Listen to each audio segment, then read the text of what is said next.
7월 15일 방송을 시작하겠습니다. 자, 시장이 또 흔들거리고 있죠. 전반적으로 XRP 가격을 좀 볼까요? 900원. 자, 100원 가까이 하락하면서 낙폭이 좀 있었죠. 그쵸? 아, 이거 리또 속도 아니야? 또 리또 속이야? 아, 힘든데 어제와 마음이 다르시거나 전반적으로 근데 비트코인의 가격도 3,900만 원 빠졌죠. 소송 종료가 되면서 온기가 퍼져나가는 것 같은데 이거 뭐지? 아, 이거 상승 나올 수 있을까? 전반적으로 크게 한번 그려보시죠. 종합적으로 보면 그림이 보입니다. 왜? 네 번째 혁명이니까. 입체적으로 봐야 되니까. 고작 코인 시장은 이제 1조 달러이니까. 우리가 이 시장은 1000배 이상 커진다 그랬죠? 자산 토커나 시장이 얼마라 그랬죠? 1200조 달러입니다. 1200조 달러. 고작 전 세계 코인 시장의 시가총액은 1조 달러. 대한민국 코스피보다 작습니다. 미국 마이크로소프트, 애플보다 작아요. 그 한 개 기업보다. 아시겠죠? 그러면 종합적으로 한번 보실까요? 여러분들이 찰칵하고 그림이 기억되실 겁니다. 아, 이래서 시장이 빠졌구나. 그리고 지금은 흔들기의 과정이구나. 그리고 앞으로도 끊임없이 흔들어 되겠구나. 그래서 네 번째 혁명이 그냥 흥분하지 말고 올라간다고 막 미친 듯이 좋아하지 말고 떨어진다고 슬퍼하지 말고 가치에 집중을 해서 그 가치에 도달할 때까지 그냥 평상시와 같이 묵묵히 걸어가셔라. 언제 눈물을 흘릴 수 있을까요? 아마 제 개인적으로 이걸 또 현금화 시켜서 또 현금이나 저는 자산이나 사실 똑같은 가치라고 보고 있거든요. 그게 이제 어느 날 시기에 따라서 변동이 되는 거니까 뭐 인플레이션이 되게 되면 현금 가치가 떨어지고 디플레이션 시기가 오게 되면 현금 가치가 올라가는 거잖아요. 근데 앞으로는 큰 그림에서는 디플레이션 시기를 만나기가 어려울 것 같아요. 그들이 그렇게 만들었으니까. 자, 얘기가 좀 길어졌는데 그러면 지금 상황을 정리해 보시죠. 자, 먼저 미국 증시를 한번 볼게요. 미국 증시가 혼저스였습니다. 나스닥이 0.18, S&P가 0.1, 약보합, 다우가 0.33 강보합, 혼조세를 보였죠? 영국, 프랑스, 독일도 혼조세였습니다. 자, 이슈를 봤더니요. 미국 증시에서 기업 실적은 호조인데 금리가 반등했대요. 자, 보니까요. 금리가 다시 오른 것은 크리스토 월러, 미국 중앙은행 연준 이사이죠. 이 사람 참 나와가지고 시장을 많이 컨트롤합니다. 헷갈리게 하는 말도 많이 던지고요. 참 좋겠어요. 그쵸? 배부르겠습니다. 여러 가지 칼을 많이 가지고 있으니까. 그쵸? 시장을 컨트롤할 수 있는 올해 금리를 0.25%포인트 0.15포인트가 아니라 0.25bp입니다. 0.25%죠. 0.25%두 번 더 인상할 것으로 예상한다고 발언하면서 붙어있다. 월러 이사는 인플레이션의 우리의 목표치를 되돌리기 위해 올해 남은 4번의 회의 동안 2회 더 0.52%씩 금리를 오를 것으로 예상한다. 자, 그러면서 미국 10년물 국채금리가 6bp 올라서 3.82, 2년물 국채금리는 9bp 올라서 4.74를 기록했다. 하락세를 이어가던 달러와도 약세를 멈췄다.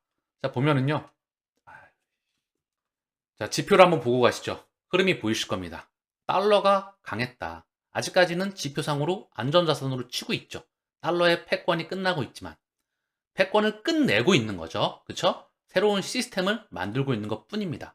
그리고 그 판때기를 방송을 통해서마다 매 방송마다 보여드리고 있죠. 달러의 가격이 99.91. 자, 하루 동안 강세를 보였어요. 근데 제가 늘 말씀드리죠. 흐름이 중요하다. 전반적인 흐름이 어디에서 어디로 이동하는지 그걸 봐야 된다. 1개월물을 볼게요. 자, 훅 떨어지고 찔끔 반등한 겁니다.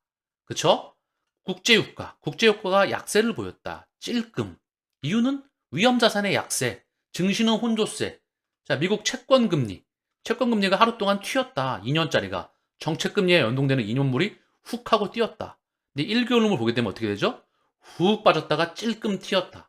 10년물 보겠습니다. 시장금리의 대표 기준.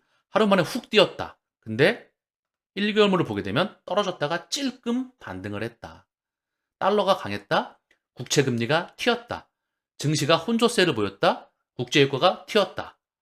그러면서 그 부분은 누구다? 크리스토 월러 연준 이사가 6월 인플레이션 둔화에도 올해 금리를 2번 더 인상하겠다. 시장을 컨트롤하고 있는 거죠. 여기에 코인 시장은 뭐다? XRP 소송이 아직 완벽히 종료된 게 아니야. 그러면서 이슈가 더해지고 있다는 거죠. 제가 언급을 드렸죠? 끊임없이 남겨두어서 미온적으로 시장을 컨트롤할 수 있는 조정 수단으로 활용할 수 있는 가능성이 높다. 고로 소송은 그냥 지나가는 이슈이다. 펀더멘탈에 집중을 하셔라. 처음부터 쇼였다. 지금도 그 쇼는 어느 정도 지속되고 있다. 그냥 우리는 우리 길을 걸어가면 된다. 어떻게 흔들고 있나요? 코인 시장 자체의 이슈, 이 이슈에 코인 시장 자체의 이슈가 더해졌죠. 모멘텀이 급속히 약화되면서 하락 전환, 리플 판결에 대해서 신중론이 대두하고 있다. 리플이 기관 투자자들에게 직접 판매한 XRP는 증권이지만 암호화폐 거래소를 통해 판매된 XRP는 증권이 아니라는 미국 법원의 판결에 대해서는 처음에는 리플의 사실상 승리라는 분위기가 우세했지만 시간이 지나면서 부분 승리라는 규제 불확실성이 지속이라는 평가도 고개를 들고 있다.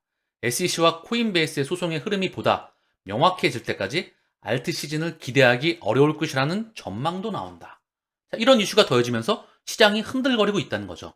이 자체적인 매크로 이슈에 더해져서 말입니다. 자, 그러면 우리는 어떻게 생각을 해야 될까요? 똑같습니다. 시계추를 돌려보시죠. 이 소송에 요 이슈에 집중하지 마시고 한 두 발짝, 세 발짝 떨어져서 지금 어떠한 일이 벌어지죠? 우리가 소송에 대한 판결이 나오기 전에 제가 어땠죠? 저는 소송 신경을 쓰지 않는다. 가치에 집중한다. 이들이 승소이건 합의건 패소이건 그냥 흔들어대는 도구일 가능성으로 쓰일 확률이 높다. 지금도 마찬가지입니다. 그러면서 가격을 끌어올릴 확률이 높습니다. 미국 증시와 전 세계 자산 시장이 제가 급속도로 완전히 망해갔었을 때 미국의 자이언트 스텝을 기준으로 해서 미국 증시가 완전히 폭락을 했죠. 대폭락. 더불어 자산 시장도 코인 시장도 대폭락을 했습니다. 그리고 여기서 한동안 박스권 기간을 거치다가 코인 시장은 FTX 사태까지 더 지어서 DCG까지 흔들었죠. 이때 개미 무덤이 나왔습니다. 그리고 시장은 계속 헷갈렸죠. 끊임없이 오르락 내리락 하면서 급속도로 증시와 함께 반등이 이루어져 왔어요. 시장에 좋은 소식과 안 좋은 소식을 동시에 뿌리면서 그리고 반등은 지속되어 왔다. 지금도 코인 시장도 반등은 지속되어 왔다. 그리고 훅 튀었죠. 그리고 이 뉴스가 나오고 있습니다. 이제 감이 오시죠? 이제 학습 능력이 생기셨으니까 얘네가 또 이 작전을 쓰고 있구나. 이 그림을 그려내고 있구나. 아직 개인 투자자가 미친 듯이 달려들기를 반기고 있지 않구나. 그럼 뭐죠? 지금 이 상승을 끌어올렸던 건 바로 쩐주들입니다. 개인들이 아니에요. 그쵸? 아직 니들은 들어오지 마. 조금 더 저는 긍정적으로 본다는 거죠. 흔들기의 일환이다. 그쵸? 이렇게 흔들어가면서 올라갈 확률이 무척 높다. 그리고 큰 그림에서는 매가 팽창합니다. 코인 시장 시가총액은 1조 달러, 자산 토큰화 시장은 1200조 달러, 이 시장은 1000배 이상 커집니다. 아시겠죠? 응애하고 태어났다. 브래드 갈링하우스의 트위터입니다. 어제의 결정이 의회에 필요한 모닝콜이길 바랍니다. 이 판결은 거의 모든 토큰이 본질적으로 증권이라는 SEC의 주장을 직접적으로 약화시켜서 미국의 다른 디지털 토큰에 대한 긍정적인 선례가 될 가능성이 높습니다. 현재 인터뷰 중이죠. 연방법원의 결정이 암호화폐 토큰 XRP가 증권이 아니라는 것을 의미하여서 디지털 결제 회사가 다양한 비즈니스 기회를 추구할 수 있는 더 많은 자유를 제공한다고 말합니다. 자, 그러면서 이 판결의 가장 중요한 부분은 디지털 토큰인 XRP는 그 자체로 투자 계획의 하위 요구 사항을 구현하는 계약, 거래 또는 체계가 아닙니다. 이것은 이제 법의 문제입니다. 재판 대상이 아니다. 마이크 푸드 하원입니다. 자, SEC 소송에 대한 결정은 미국 디지털 자산의 미래와 미국 혁신을 위한 엄청난 승리이다. XRP에 대한 게리 겐슬러 의장의 가짜 법적 주장이 신빙성을 잃었으므로 이제 의회가 SEC와 게리 겐슬러 의장이 실패한 곳에 조치를 취할 때입니다. 자, 브래드 갈라우스의 이 트위터를 보면은요, 어제 언급을 드렸죠? 법으로 만들어야 된다. 법으로 이제는 나와야 된다. 이제 법을 만들자. 그쵸? 결국 만들어지게 될 겁니다. 그 과정 안에서 흔들기는 지속되겠죠. 가격을 통해서, 미디어를 통해서, 기타 등등 무엇을 통해서 끊임없이 1% 안에 들어가는 걸 방해하게 될 겁니다. 그리고 가장 큰 청은 누굴까요? 바로 그것으로 인해서 계좌 잔고가 박살나고 올라가고 그 과정을 반복함으로 인해서 내 흔들리는 내 마음이 가장 큰 적입니다. 가치에 집중하세요. 계좌 잔고에 집중하지 마시고. 그리고 그걸 우직하게 그냥 평상시와 똑같이 길을 걸어가시길 바랍니다. 역사적으로 큰 부자, 큰 성공을 했던 우리가 기억하고 있는 대부분의 모든 투자자들을 비롯해서 그런 사람들은 그 길을 그냥 평상시와 똑같이 길을 걸어갔습니다. 누가 뭐라 그러던 간에. 그리고 증명해냈죠. 여러분들 또한 증명해내시길 바랍니다. 블랙록 CEO, 비트코인은 글로벌 자산, 모든 단일 통화 능가할 것. 상징적인 말을 언급하고 있죠. 블랙록이 누굽니까? 1경원 이상을 운용하는 세계 최대의 자산 운용사. 근데 이거보다 더 중요한 게 있어요. 이것도 중요하죠. 블랙록의 레리 핑크가 모든 자산은 토커화 된다 하고 있죠. 누가? 레리 핑크가 언급을 하고 있지만 블랙록 뒤에 있는 그들이 블랙록, 뱅가드, 스테이트 스트리트, 피델리티. 다시 한번 언급드립니다. 미국과 유럽의 금권, 그리고 빅테크, 전 세계 모든 망은 다 연결되어 있습니다. 정부 위에 있다. 이들이 설계자이다. 그들의 머릿속에 들어가서 그들이 그려나가는 그림을 보아라. 당연히 대중들이 여기 합류하기를 바라겠습니까? 합류하길 바랄 때는 언제죠? 미친 듯이 미디어에서 긍정적인 소식이 쏟아질 때, 던져낼 때, 그리고 가격이 미친 듯이 급등했을 때, 그때 또 들어오겠죠. 그리고 쳐다도 안 보고 나가겠죠. 지금 XRP가 1000원까지 급등했을 때 또 들어와서 또 가격이 변동이 나오니까 가슴을 부여잡고 계시는 분들이 많을 겁니다. 늦게 들어오시면 그 변동성을 자연스러운 과정으로 받아들이면서 조금 이따 언급을 드릴게요. 지금 XRP의 가격이 1000원, 900원이라 칩시다. 조금 이따 그 부분은 언급을 드릴게요. 비트코인의 예를 들면서 그리고 아마존과 빅테크의 기존 과거 가치를 언급을 드리면서 언급을 드리겠습니다. 지금 만약에 XRP 가격이 10만원, 20만원, 50만원 간다는 것을 확신하시면 1000원, 500원 갔다고 흔들릴 수가 있습니까? 저는 지금 10만원도 굉장히 보수적으로 언급을 드린 겁니다. 그 부분에서 조금 이따 언급 드릴게요. 자, SEC에서 블랙록 등 비트코인 현물 ETF 신청 공식 검토를 시작했다. 요것 또한 맞물려서 시그널이 나오겠죠. 그쵸? 그래야 톱니바퀴의 악어가 맞습니다. 이들의 설계 구도에 박자가 맞다는 것이죠. 그쵸? 호주 최초의 비트코인 현물 ETF 신청하였다. 미국 승인 결과와 맞물려 관심을 갖고 있다. 호주도 비트코인 현물 ETF를 신청했다는 소식이죠. 다 기관 애들이 들어올 준비를 하고 있는 겁니다. 이거에 대한 테두리가 나와야 기관 애들이 여기다 혈관을 꽂아놓고 혈액을 쏠 수 있을 거 아닙니까? 자금을 쏠 거 아닙니까? 지금 여기다가 잠가놨잖아요. 그쵸? 여기다가 열쇠로 잠가놨습니다. 이 열쇠를 이제 열어버리겠죠. 이 혈관이, 이 배관이 열릴 거 아닙니까? 그게 이거입니다. 그 전에 리플과 SEC 소송이 나온 것이고요. 그쵸? 그리고 나서 흔들고 있는 것 뿐이다. 저는 그리 보고 있습니다. STO 제도와 탄력받나. 7월 법안 발의 연내 국회 통과 목표로 한다. 국민의힘 금융당국 이달 중 STO 허용 개정안 발의 및 연내 국회 통과를 목표로 한다. 이게 바로 토크나입니다. 금융기관이 자금을 쏠 수 있는, 그리고 여기에 대한 혈관과 망을 법안으로, 규제로 만들어내고 있다는 거죠. 100% 온다는 것이죠. 흔들어대면서. 자, 비트코인의 가격이 지금 4천만 원 언저리를 왔다 갔다 하고 있죠. 자, 비트코인의 가격이 10만 원일 때가 있었고요. 20만 원일 때가 있었습니다. 그쵸? 이때 비트코인에 투자한 사람을 뭐라고 얘기했을까요? 또라이라고 얘기했겠죠? 그쵸? 정상이 아니네. 근데 이때 투자해서 지금까지 8천만 원 이상을 찍고 4천만 원으로 내려와 있죠. 이제 얘가 1억을 넘어간다는 거, 2억을 넘어간다는 거, 한 10억 넘어간다는 거는 어느 정도 누구든지 예상할 수가 있겠죠. 저는 얘가 100억 플러스 마이너스 알파. 말했죠?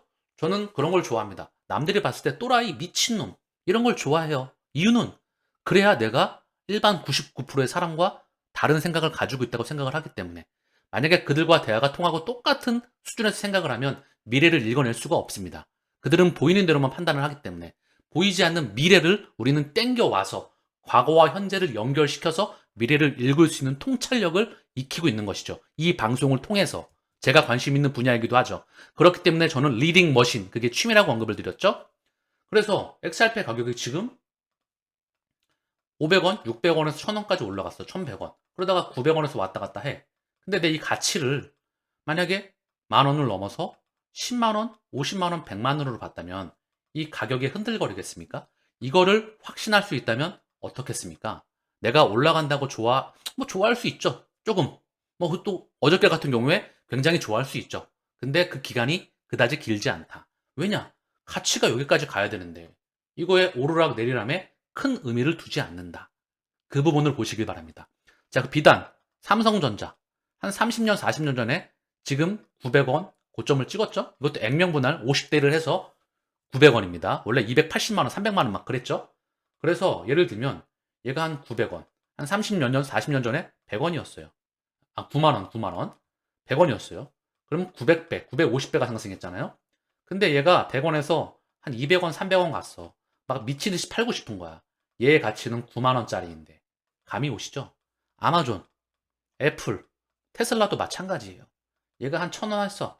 한 2,000원 했어. 10,000원 했어. 얘 가치가 90만 원, 100만 원인데 여기서 왔다 갔다 한다면 우리의 마음은 어떨까요? 이 가치를 보고, 요 가치를 보고 사업을 시작하는 겁니다. 요 가치를 보고 투자를 시작하는 겁니다. 출발이 있으면 도착지가 있습니다. 다만 이 과정에서 끊임없이 흔들기가 있다는 거죠. 가격이 급등이 나왔을 때는 거기에 맞는 멘탈 관리가 필요합니다. 그게 투자자의 처음이자 마지막이에요. 가장 큰 적은 바로 나 자신이기 때문에. 아시겠죠? 자, 그리고 제 구독자분께서 질문을 해주셨습니다. 한 두 분께서 질문해 주셨는데요. 금리를 내리면 경제 상황이나 자산 시장을 안 좋아지게 보는 이유가 뭐냐? 거기에 대해서 좀 알려달라고 말씀하시더라고요. 자, 그 부분을 말씀을 드리면요. 금리 이꼬르, 금리는 돈값이죠. 금리를 오르고 내리름으로 인해서 통화량을 조절하는 겁니다. 그러면서 경제를 조절하는 기존의 방식이었죠. 어쨌든 금리는 돈값인데 이 돈값은 경제 성장률, 한 국가의 연봉, 여기에 물가 상승률을 더해서 정해지는 게 금리 돈값입니다. 금리를 내리면 유동성이 늘어나죠. 그래서 경기를 다시 리바이벌 시키려고 하는 거고요. 금리를 올리는 거는 경제가 가속화가 되니까 약간씩 거기에 맞춰서 금리를 올리는 거죠. 어쨌든 중요한 건 금리를 다음번에 내리는 건 뭐죠? 지금 금리를 자이언트 급하게 올렸던 이유는 뭡니까? 코로나 팬데믹과 우크라이나 전쟁이었어요. 그 이전에 코로나 팬데믹 이전에는 말입니다. 2008년도부터 2019년도까지는 미국의 물가 상승률이 2%에서 2.5%, 요걸 맞추기가 너무나 힘들었어요. 아무리 뭔 짓을 해도 미국의 물가가 올라가지는 않는 거야. 2%, 2.5% 이상으로. 그래서 금리를 올리고 싶어도 많이 올릴 수가 없는 거야. 그래서 0.25% 베이비 스텝으로 계속 금리를 올린 겁니다. 그리고 나서 이제 지금은 뭐였죠? 무려 자이언트 스텝, 빅 스텝을 넘어선 자이언트 스텝 0.75%를 미친 듯이 올려댔죠. 무엇을 명분으로? 물가 상승을 명분으로. 물가 상승은 왜 일어나게 되었죠? 코로나 팬데믹으로 인해서 중국과 전 세계 글로벌 공급망이 폐쇄가 되었습니다. 여기에 우크라이나 전쟁으로 기름을 붓게 되죠. 미국의 소비자 물가 상승률, 한국의 소비자 물가 상승률, 유럽의 소비자 물가 상승률은 거의 천문학적이었죠. 특히 유럽, 미국도 소비자 물가 상승률이 9%를 넘어갔었습니다. 그게 이제 꺾여 내려가고 있죠. 어쨌든 얘가 미친 듯이 올라가니까 이거를 잡겠다고 금리를 올린 거예요. 그쵸? 경제 성장률은 그다지 받쳐주지가 않았어요. 왜냐? 역성장을 하기도 했고요. 경제 성장률은 정체가 돼 있었습니다. 이미. 근데 물가가 올라가니까 금리를 올린 거죠. 그래서 증시와 자산시장이 빠그러졌습니다. 그러면 다음번에 금리 이꼬르 경제 성장률 플러스 물가 상승률인데 물가가 지금 떨어지고 있죠. 그쵸? 그런다고 금리를 내리고 있나요? 아니죠. 금리를 더 올릴까 말까 하고 있잖아요. 아, 물가가 떨어지면 그럼 금리도 내려야 되잖아요. 안 내리죠. 다음번에 금리를 내리는 거는요. 물가가 떨어져서 내리는 게 아니라 경제 성장률이 빠그러질 때마다 경기가 침체가 되니까 그래서 금리를 내리는 겁니다. 그러면 자산 시장은 말입니다. 이 경제가 침체되는 걸 반영을 해서 자산 시장이 빠그러질 확률이 무척 높다. 왜? 금리는 경기의 거울입니다. 지금은 물가가 올라가서 금리가 급등했던 거죠. 다음번에 기준금리를 내리는 시기는 뭐다? 경기가 빠그러지는 걸 반영할 확률이 무척 높다. 그러면 제가 말하는 시나리오 1은 어디죠? 금리 인상 중단 기간에 이때 시장이 폭발적인 랠리를 펼칠 확률이 높다. 개인 투자자들이 이런 그림을 그려나가기가 너무나 어렵겠죠. 제 방송은 경제, 산업, 역사, 문명, 그리고 블록체인, 코인 다 모든 것들을 종합해서 보고 있습니다. 입체적으로. 그래야 미래를 읽어낼 수가 있기 때문에. 자, 그리고 한 분 더 어저께 질문을 주셨는데요. 리플의 경쟁세에 대해서 좀 알려주라. 리플은 경쟁사가 없습니다. 뭐 스위프트와 경쟁한다. JP 모건과 경쟁한다. 특히 JP 모건이 이제 리플과 경쟁하는 거 아니야? 그러면 그렇게 말을 했던 유튜버들이나 또는 그렇게 말을 하고 있는 내공, 그 사람의 내공을 의심 한번 해보세요. 이 판때기에 지금 현재 흐름을 전혀 이해하지 못하고 이야기하고 있는 겁니다. 뭐 R3, 뭐 JP 모건, 그리고 하이퍼레저 패브릭, 이더리움 얼라이언스, 스위프트, 리플, 스텔라 경쟁하지 않았습니다. 그들은 구도의 역학관계에 의해서 인프라를 깔아 나가고 있는 겁니다. 외부망, 내부망, 전반적인 다 그림을 그려 나가고 있다는 것이죠.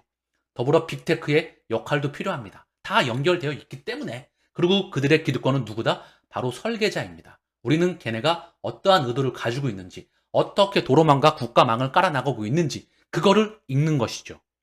그렇기 때문에 제가 어제 방송 저녁에서 언급을 드렸죠. 파울벌 언급을 드리면서 우리는 안타로 치겠느냐, 단타로 끝내겠느냐, 말로 홈런을 치겠느냐. 지금은 뭐죠? 수백 년 만에 통합 패러다임의 혁명입니다. 혁명. 통합 패러다임의 혁명이에요. 종이화폐가 끝나고 디지털 물질로 전환되는 천문학적인 기회가 오고 있는 겁니다. 일생 일대의 기회입니다. 그렇기 때문에 제가 함부로 그런 말씀을 드리는 게 아니에요. 가문의 영광이 될 수 있는 기회가 있다. 말로 홈런을 칠 수 있는 기회가 우리 눈앞에 펼쳐지고 있다. 이 시장은 1000배 이상 성장합니다. 응애하고 태어났다. 고작 100%, 200%를 먹으려고 이 시장에 투자한 게 아니란 말입니다. 아시겠죠? 다음, 지난번 문명의 주인공은 예를 들었어요. 한국의 서정진, 셀트리온 회장, 에코프롬의 이동채 회장, 뭐 세계적인 부자가 되셨겠죠. 우리도 가문의 영광으로 남을 수 있는 천문학적인 기회가 오고 있습니다. 그거를 인지를 해야 심장 떨리는 이 마라톤을 완주할 수가 있다는 것입니다. 오늘 방송은 여기서 마치겠습니다. 작은 그런 휘파람 소리에, 작은 잔파도에 흔들거리지 마시고 본인의 길을 우직하게 걸어가시길 바라겠습니다.